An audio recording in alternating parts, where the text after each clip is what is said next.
तो फ्रेंड, क्या आपके पास भी क्रेडिट कार्ड है या नया क्रेडिट कार्ड आप लेना चाह रहे हैं? तो आपने क्रेडिट कार्ड के लेट चार्जेस के बारे में काफी सुना होगा कि क्रेडिट कार्ड का बिल अगर लेट हो जाए तो बैंक बहुत ही ज्यादा चार्ज लगाती है और इस चीज को खुद से प्रैक्टिकली फेस करना बहुत ही डेंजरस है। मैं तो प्रे करूंगा किसी का भी क्रेडिट कार्ड का बिल लेट ना हो, सभी लोग अपना पेमेंट टाइम पे करें। ठीक है, तो आज हम जानेंगे इस वीडियो में कि लेट चार्जेस कैसे कैसे लगता है, क्या क्या चीजें इसमें इंक्लूड होती है, कितने दिन का आपको कितना लेट चार्जेस लगता है और बैंक इस चार्जेस को कैसे कैलकुलेट करती है। और लास्ट में हम जानेंगे अगर क्रेडिट कार्ड का बिल 4-5 दिन लेट हो जाए तो हमें अगले बिल का इंतजार करना चाहिए कि हमें 4-5 दिन बाद भी लेट पेमेंट कर देना चाहिए।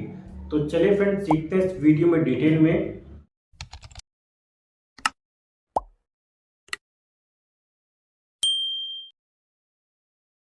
तो फ्रेंड्स, पहले आपको मैं चार्जेस दिखा दूं कि लेट चार्जेस कैसे कैसे लगा है और क्या क्या है। तो ये स्क्रीनशॉट आप देख सकते हो। मेरे फ्रेंड का एसबीआई का क्रेडिट कार्ड था, उनका पेमेंट लेट हो गया था तो उनको ये चार्जेस लगे हैं। चार्जेस में आप देख सकते हो उनको फाइनेंस चार्ज लगा है, इसके बाद लेट फीस लगा है और जीएसटी लगा है। किस बिल के ऊपर लगा है वो बिल का स्क्रीनशॉट भी आप देख सकते हो। उनका बिल 1,07,127 रुपये का था। ये बिल उनसे मिस हो गया था तो उनको ये चार्जेस लगे हैं। अब हम समझते हैं लेट चार्जेस में क्या क्या इंक्लूड होता है। सबसे पहले आपको लेट फीस चार्ज किया जाता है, इसके बाद आपको फाइनेंस चार्ज लगता है जिसको हम इंटरेस्ट भी कहते हैं, इसके बाद आपको जीएसटी चार्ज किया जाता है। तो 3 तरह का चार्ज आपको लगता है जब भी आप क्रेडिट कार्ड का बिल लेट पेमेंट करते हैं। आइए तीनों चार्जेस को हम डिटेल में एक एक करके समझते हैं। सबसे पहले आपको लेट फीस जो चार्ज किया जाता है ये एक फिक्स अमाउंट होता है जो कि आपको उसी दिन चार्ज लग जाता है जिस दिन से आप लेट होना स्टार्ट हो जाते हो। ये फिक्स अमाउंट आपको इस स्लैब के अकॉर्डिंग लगता है। ये एसबीआई कार्ड का लेट फीस का स्लैब है, ये आप देख सकते हो।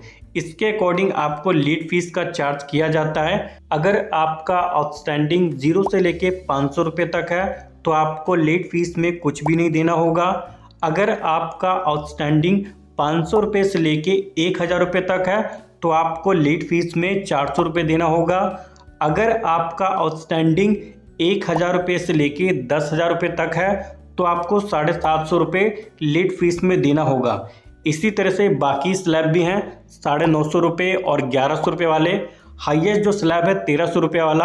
अगर आपका आउटस्टैंडिंग 50,000 रुपये से ऊपर है, चाहे जितना भी हो, तो आपको मैक्सिमम 1300 रुपये लेट फीस में देना होगा। इनका बिल 1,00,000 रुपये का था, तभी इनको 1300 रुपये लेट फीस में चार्ज लगा। हर बैंक लेट फीस का चार्ज स्लैब के अकॉर्डिंग ही लगाती है।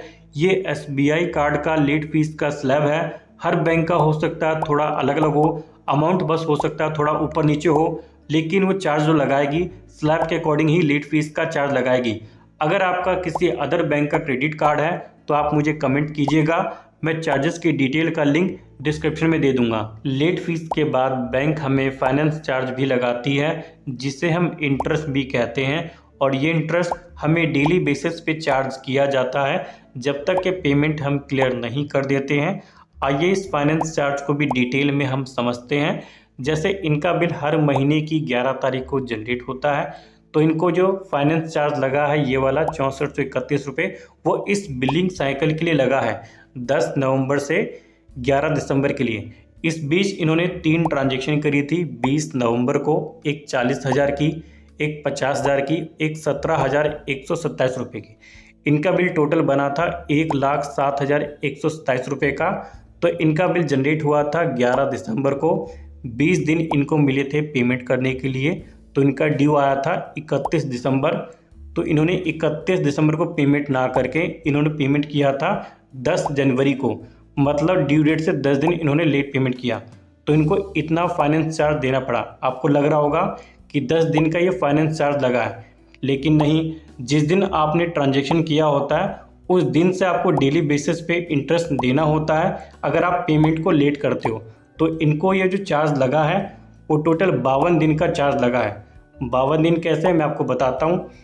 10 दिन ये जो लेट हो गए, 20 दिन ये जो आपको ड्यू के लिए मिले थे, और आपने 20 नवंबर को ट्रांजैक्शन किया था, तो 20 नवंबर से 11 दिसंबर ये हो जाते हैं 22 दिन। तो इस तरह से 22 दिन ये वाले जो बिल जनरेट होने में टाइम लगा, इसके बाद 20 दिन मिले आपको ड्यू को क्लियर करने के लिए, और इसके बाद 10 दिन आपने लेट पेमेंट किया, तो इस तरह से 52 दिन हो जाते हैं। तो आपको 52 दिन का ये फाइनेंस चार्ज लगा है, ना कि 10 दिन का। लेट फीस और फाइनेंस चार्ज के बाद आपको देना होता है जीएसटी। जीएसटी भी आपको एक बार नहीं 2 बार पे करना होता है, फाइनेंस चार्ज के ऊपर अलग और लेट फीस के ऊपर अलग। जैसे फाइनेंस चार्ज 6431 रुपये था, तो इस पर 18% बन जाता है 1157 रुपये। लेट फीस 1300 रुपये था, तो इस पर 18% बन जाता है 234 रुपये। तो टोटल आपको 1391 रुपये जीएसटी में देना होगा। अब हम समझते हैं कितने दिन का कितना फाइनेंस चार्ज लगेगा अगर ट्रांजैक्शन की डेट अलग अलग हो। तो इसके लिए हमने डिफरेंट फिगर ले लिया है, इससे हम इजीली समझ पाएंगे। तो मान लेते हैं कि कोई बिलिंग साइकिल डेट है 10 दिसंबर से लेके 11 जनवरी तक। इस बीच आपने 3 ट्रांजैक्शन करी अलग अलग डेट में। 20 दिसंबर को 11,000 रुपये, 23 दिसंबर को 22,500, 26 दिसंबर को 18,500। टोटल बिल बना आपका 52,000 रुपये का, और ये बिल जनरेट हुआ 11 जनवरी को। इसमें आपको 20 दिन मिले ड्यू को क्लियर करने के लिए। इसका ड्यू डेट बना 31 जनवरी, ठीक है। तो आपने 31 जनवरी को पेमेंट ना करके आपने जो पेमेंट किया 11 फरवरी को, मीन्स की ड्यू डेट से 11 दिन लेट पेमेंट किया। तो इसमें जो फाइनेंस चार्ज लगेगा वो आपको 3025 रुपये का लगेगा।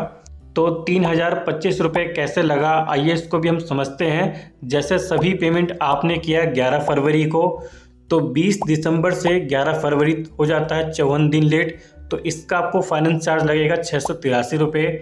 इसी तरह से 23 दिसंबर से 11 फरवरी हो जाता है 51 दिन लेट, तो इसका फाइनेंस चार्ज बनेगा 1320 रुपये। और इसके बाद 26 दिसंबर से 11 फरवरी तक हो जाता है 48 दिन लेट, तो इसका फाइनेंस चार्ज बनेगा 1021 रुपये। तो इस तरह से टोटल आपका 3025 रुपये बन जाता है फाइनेंस चार्ज, ठीक है। बैंक आपसे फाइनेंस चार्ज अलग अलग चार्ज करती है जितने जितने दिन आप लेट होते हो ट्रांजैक्शन के डेट के अकॉर्डिंग, और फिर बाद में ये टोटल कर देती है इस तरह से। और इसके बाद लेट फीस लगेगा आपको 1300 रुपये, क्योंकि बिल आपका 50,000 से ऊपर है। और इसके बाद जीएसटी तो मैंने आपको बता दिया, जीएसटी आपको 2 बार चार्ज किया जाता है, फाइनेंस चार्ज के ऊपर अलग, लेट फीस के ऊपर अलग। तो दोनों मिला के आपको 778 रुपये आपको जीएसटी में भी देना होगा। तो अब हम समझते हैं बैंक फाइनेंस चार्ज को कैसे कैलकुलेट करती है। तो अभी आपने देखा कि जो आपको फाइनेंस चार्ज लगा है वो अलग अलग लगा है। जितने जितने दिन आपका ट्रांजैक्शन लेट था पेमेंट के अकॉर्डिंग, उसके अकॉर्डिंग आपको अलग अलग फाइनेंस चार्ज लगा है। तो बैंक फाइनेंस चार्ज को कैसे कैलकुलेट करती है, इसका फॉर्मूला ये है, आउटस्टैंडिंग। आउटस्टैंडिंग का मतलब जितना पैसा आपको बैंक को देना है multiply by rate of interest, जो भी बैंक का रेट ऑफ इंटरेस्ट हो, उसके बाद मल्टीप्लाई बाय 0.01%, उसके बाद मल्टीप्लाई बाय डेज, जितने दिन आप पेमेंट को लेट कर रहे हो वो यहाँ पे आएगा। इसके बाद डिवाइड बाय 365, इस तरह से कैलकुलेट करते हैं। इस तरह से कैलकुलेशन के बाद आपका जितने दिन ट्रांजैक्शन लेट हुआ है उसके अकॉर्डिंग यहाँ पे फाइनेंस चार्ज आ जाएगा। आप चाहे तो इसको मैनुअल भी कैलकुलेट कर सकते हो इस तरह से। यहाँ हमने रेट ऑफ इंटरेस्ट 42% लिया है, जो कि एसबीआई का फिलहाल यही है। ऑलमोस्ट सभी बैंकों का इतना ही है, हो सकता है 1-8% ऊपर नीचे हो। तो इस तरह से आप खुद से भी मैनुअल कैलकुलेट कर सकते हो। बाकी आप फाइनेंस कैलकुलेटर में भी इस तरह से खुद से कर सकते हो। फाइनेंस कैलकुलेटर का लिंक मैं आपको वीडियो के डिस्क्रिप्शन में दे दूंगा, आप इससे इजीली खुद से कर पाएंगे। यहाँ आप आउटस्टैंडिंग का मतलब समझ लीजिए, क्योंकि कई लोग इसमें कंफ्यूज भी हो जाते हैं। जैसे आउटस्टैंडिंग का मतलब कई लोग समझते हैं कि मेरा बिल, ठीक है, एग्जाम्पल के लिए मानते हैं कि आपका बिल 25,000 का बना, ठीक है। अगर आपने बिल जनरेट होने के बाद 30,000 रुपये फिर से खर्च कर दिया, तो यहाँ आपको लेट फीस में 1100 रुपये नहीं, आपको 1300 रुपये देना पड़ेगा, क्योंकि 25,000 का आपका बिल बना था और बाद में जो आपने 30,000 रुपये खर्च किया यह आपका आउटस्टैंडिंग में काउंट किया जाएगा। तो आउटस्टैंडिंग के अकॉर्डिंग आपको लेट फीस में 1300 रुपये देना होगा, ठीक है। इस चीज़ को आपको ध्यान में रखना है। तो अब हम समझते हैं, अगर हमारा बिल 4-5 दिन लेट हो जाए, हमसे ड्यू डेट मिस हो जाए, तो क्या हमें अगले बिल का इंतज़ार करना चाहिए कि हमें 4-5 दिन बाद भी पेमेंट को भर देना चाहिए? तो अगर आपसे ड्यू डेट मिस हो जाए, 4-5 दिन आप लेट हो जाओ, तो आपको अगले बिल का इंतज़ार नहीं करना। जितना जल्दी हो सके आपको क्रेडिट कार्ड का पेमेंट क्लियर कर देना है, क्योंकि जितना दिन आप लेट करोगे आपको डेली वाइज फाइनेंस चार्ज लगेगा, इंटरेस्ट आपको चार्ज होता रहेगा।